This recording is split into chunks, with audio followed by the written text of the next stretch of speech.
आपका क्या नाम है? राजेंद्र राजेंद्र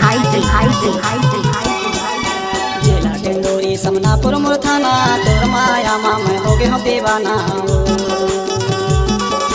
जिला डिंडोरी समनापुर मोर थाना तोर माया मामे होगे हो दीवाना।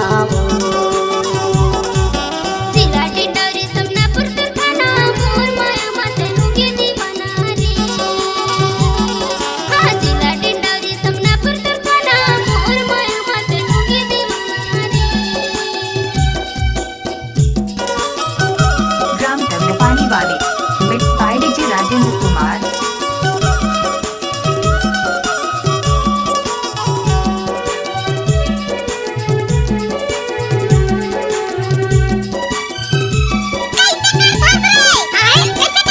गजब आइटम है, नाच ना वो। धनोली भालपुरी के हार तोला खोजाऊंगा भाई पिपरिया बाजार माया मामा होगे हो दीवाना। जिला डिंडोरी समनापुर मोर थाना तोर माया मामा होगे हो दीवाना। जिला डिंडोरी समनापुर मोर थाना तोर माया मामा होगे हो दीवाना।